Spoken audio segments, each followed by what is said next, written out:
ভালোবেসে শরীফুল রাজকে বিয়ে করেন পরীমণি। শুরুতে তুমুল ভালোবাসা প্রকাশ পেলেও সেই বিয়ে রূপ নেয় বিচ্ছেদে। তারকা জুটির একমাত্র ছেলে শামীম মোহাম্মদ পূর্ণকে নিয়ে ব্যস্ত থাকেন অভিনেত্রী। বাবার সঙ্গে খুব একটা দেখা যায় না ছেলের। সম্প্রতি বাবা রাজের সঙ্গে দেখা গেছে ছেলে পূর্ণ। রাজ নিজেই ফেসবুকে প্রকাশ করেছেন বাবা ছেলের খুনসুটি। 2021 সালের 17 অক্টোবর গোপনে বিয়ে করেন এই তারকা জুটি। মাত্র 7 দিনের পরিচয় বিয়ে করেছিলেন তারা। 2022 সালের 10 আগস্ট এই দম্পতির ঘর আলো করে আসে পূর্ণ। এর 1 বছর পরই বিচ্ছেদের পথ বেছে নেন রাজ পরী দম্পতি। সংসার ভাঙনের পর সন্তানকে নিজের কাছে রেখে দেন পরীমণি। ছেলের সকল দেখভালের দায়িত্ব নিজ হাতে তুলে নেন তিনি। অন্যদিকে রাজ ব্যস্ত হয়ে পড়েন তার ব্যক্তিগত জীবন নিয়ে।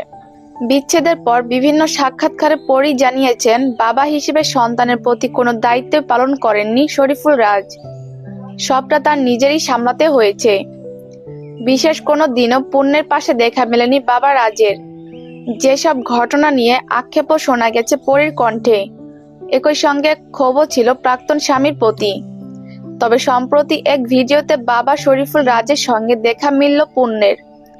গাড়ির স্টিয়ারিংয়ে বসে খুনসুটিতে মেতে উঠতে দেখা যায় বাবা সন্তানকে।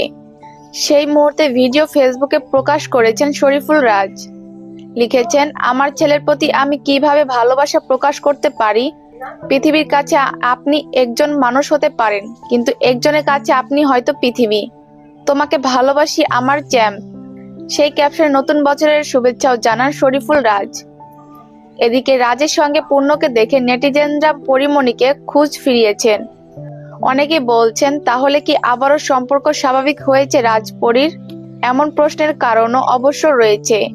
কারণ বিভিন্ন সাক্ষাৎকারে রাজের প্রতি তার ক্ষোভ প্রকাশ করেছেন পরীমণি।